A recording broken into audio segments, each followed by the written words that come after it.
They got off to an early lead, haven't been able to hold it as the Mavs have scored 29 unanswered points in this key showdown for the final playoff spot in District 25. In other news, despite being the nation's top-ranked teams, the Longhorns lost a coin toss, so they'll be the second seed in this week's SEC tournament.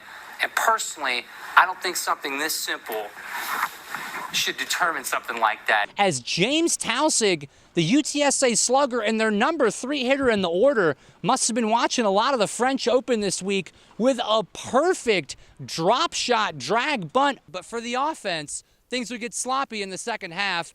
A missed field goal, a 3-and-out, a lost fumble, and a second lost fumble, resulting in a scoop and score for a Kentucky touchdown, their only score of the second half. Now, the man behind the success today, a guy that Schlossnagle did not bring to Austin, in first baseman Kimball Schuessler. The senior had 8 RBIs. On a sunny day, it could be nearly impossible to decipher a fastball traveling upwards of 100 miles per hour from an 80-mile-per-hour breaking ball meant to initially look like a fastball. But with a batter's eye as their backdrop, hitters now have arguably their most important advantage, pitch recognition. It was a gritty performance tonight by Texas women's basketball at the Moody Center, winning 70-61 over the Missouri Tigers. However, this was not all sunshine and rainbows for Texas. They went down 11 in the second quarter despite coming into the game as 30-point favorites. They had more turnovers, 19, than they did assists, 18. But Coach Schaefer, after the game, was focused on how his team showed the grit to keep competing. I thought defensively they changed, and I'm talking about my kids. I thought they changed and made it a point to play harder, play smarter, and play more together. Texas was able to flip the switch despite significant challenges both on and off the court. Mizzou, which scored more than half of its points in the paint, was consistently able to get to the rim for high percentage shots early on, but was held to just 26 points in the second half on 36% shooting. Texas, meanwhile, was down starting forward Aaliyah Moore and rotational forward Justice Carlton due to a flu outbreak that Schaefer said was so bad he ordered his players to wear masks to their classes during the week. I'm down 9 players and a trainer with the flu, so we're just trying to stay away from people. So anybody feels bad out here, y'all need to get the heck out of here. Sophomore star Madison Booker and starting center Taylor Jones were able to shoulder the scoring load with 16 and 17 points respectively. But every Longhorn, even 5'6" point guard Rory Harmon contributed on the boards, out-rebounding Missouri by 13 en route to the program's 5th straight win. I'm Ryan Hopper for TSTV Sports. While many of Texas's best high school tennis players went into the UIL state championships looking to make their mark, Noe Doe was looking to make history. Doe came to San Antonio seeking his 4th straight state singles championship and didn't drop a set until his junior year. But Friday's 3.5-hour championship match proved to be one of his toughest, as the Rice University commit caught cramps in the near triple-digit heat. When the four-peat seemed in doubt, Doe found his internal fortitude through the dozens there to support him.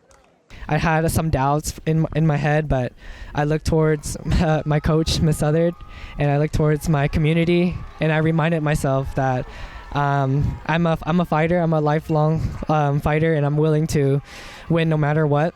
And I sticked around towards the very end. While a limping Doe lost the second set, he entered into another gear in the decisive third. With every point, the Kempner Cougar faithful grew louder and louder, realizing that history was imminent.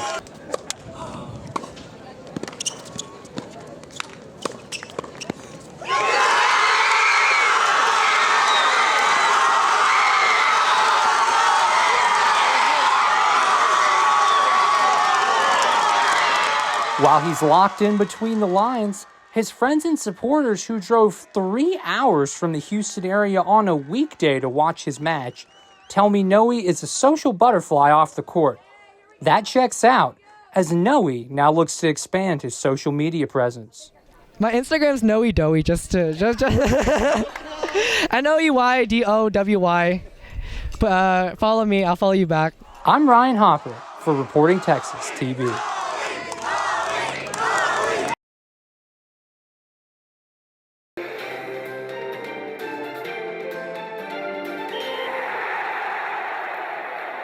Welcome to your sports update. I'm Ryan Hopper.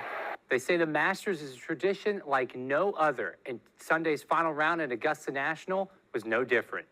Rory McIlroy led by as many as 4 shots on the back 9 before a calamitous shot into the creek on 13, which culminated in a double bogey.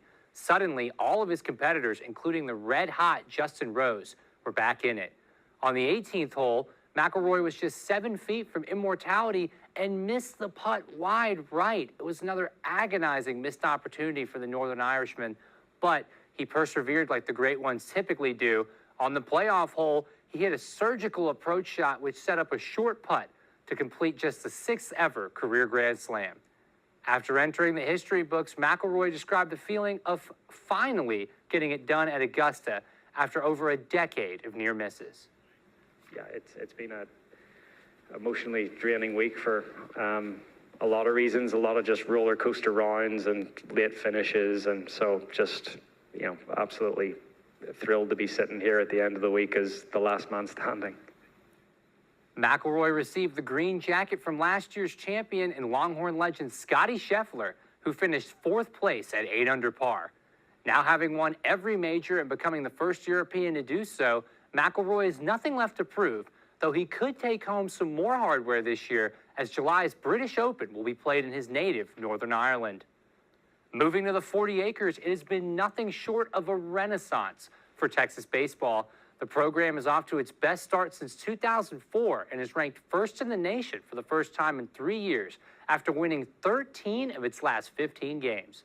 Behind this turnaround, first-year head coach Jim Schlossnagle, who has brought in new talent like infielders Ethan Mendoza and Adrian Rodriguez, but also worked with his staff, like pitching coach Max Weiner, to develop the talent Texas already had. The Longhorns' pitching has progressed significantly this year, and not just because of velocity or location. In a game like baseball, the pitching staff's mental toughness can be just as important as any physical trait. The positive reinforcement, that's one of my big deals is, you know, if you have a bad thought, never say it to yourself. Just put it away and, you know, think of something good that happened. The Longhorns, now sitting at 30-5, will face 8th-ranked Auburn for a 3-game series at home starting tonight. First pitch is scheduled for 7 o'clock at the Dish. Not to be outdone by the program across the street, Texas softball is 39-5 this season and sitting at number 3 in the USA softball rankings. But this past weekend, the Longhorns dropped 2 of 3 in a home series against 5th-ranked Tennessee. Texas's bats went cold as the team scored just 5 runs on 16 hits across the 3 games and left a staggering 18 runners on base. Texas will have to get off the mat quickly with a home series against 9th-ranked LSU this weekend before next weekend's highly anticipated series against rival Oklahoma. The 4th-ranked Sooners are a bona fide dynasty, having won 4 straight national championships, so it could be an instant classic in Norman.